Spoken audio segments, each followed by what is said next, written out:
From Upper Michigan Source, this is your Sports on Demand for Friday, March 20th. I'm Mike Ludlum.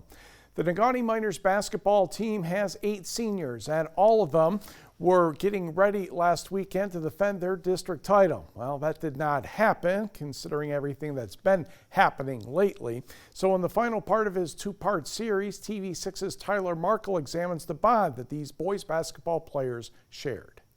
The Negaunee basketball senior class of 2020 featured 8 players, most of whom have been playing on the same team for almost a decade. We've been playing together since we were in 3rd grade, and even going through middle school, this was always our dream to think about having a shot to play at the Breslin Center, and we've always thought of it as our highest goal. Growing up in a community like Negaunee with such a strong basketball program, a state championship had always been a dream of theirs. It's kind of funny, Chaz actually had Breslin Center 2020 like customized on his shoes when we were in 5th grade. I've put that on 2-3 of my shoes. I mean, I've been dreaming about trying to go to the Breslin since the 2013-2014 teams made it down there. Sadly, we may never know this team's potential, but their bond goes well beyond the world of basketball. Oh, all of us were so tight. I mean, we all love each other. It's really, we're like a family, and we're all so close. And while they may never play organized basketball together again, they will cherish these memories for years to come. I mean, I'm most likely moving away for college, so it's going to be tough not like seeing them every day, because playing with them, hanging out with them.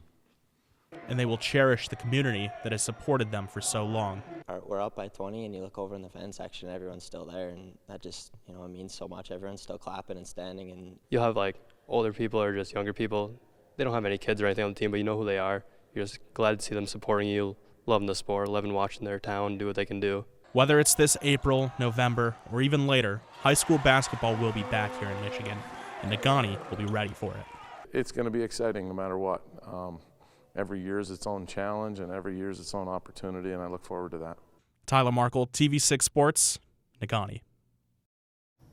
25 years and a couple days ago, there was a battle of unbeaten teams in the boys Class D basketball regional final. Forest Park and Trout Creek both had records of 24-0.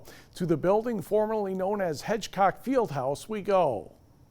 Justin Borseth started out on the hot streak for ETC. He buries one of 3 triples. He had 10 points in the first quarter. We were tied at 15. Late second quarter, Brad Bessinen will be a little short on the shot. Tim Leaf will miss the putback, but Jeremy Moylanen hits the putback at the buzzer. ETC led 35-25. Moylan had 24 points, but backing the Trojans in the third quarter. David Group hit a couple of 3-pointers to get things going. Then the game turned to DARRIN KUDWA, who scored 16 points in the third quarter. That's one reason he's on the UP Dream Team, and Forest Park was closing the gap. KUDWA had 25 points, but at the end of the third, Brad Bessinen will hit the jumper. He had 14 points.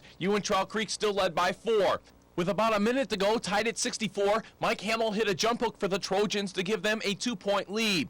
Moments later, Jeff Haglund would get the ball under the basket. His first attempt would be a little bit short, but he would hit the tip, so the Trojans led by 4. The Panthers came right back down court. The 3-pointer would go in by Bessinen to cut the deficit to 1. The Panthers put the Trojans on the line, and the Trojans could not make their free throws. Aaron Franti had one more chance, but his jumper was a little short. The Panthers fouled again with 2 seconds to go.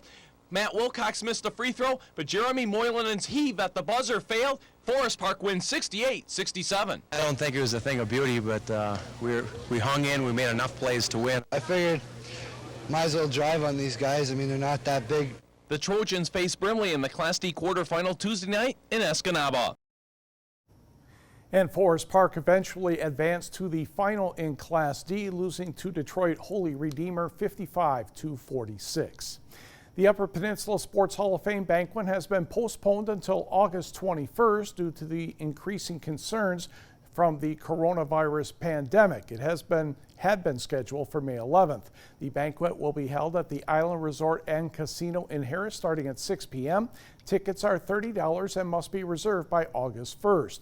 The 2020 inductee class includes basketball coach John Barnes, golfer Jennifer Kangas Brody, volleyball coach Todd Daginaw, the late Dewey Lane, William Manisto, boxing coach Al Mitchell, basketball coach Jerry Racine, the late Victor Tarosky, and the late Mickey Valiceno, not to mention Carson and Foster Wonders' mom, occasionally known as Julie Helt Wonders.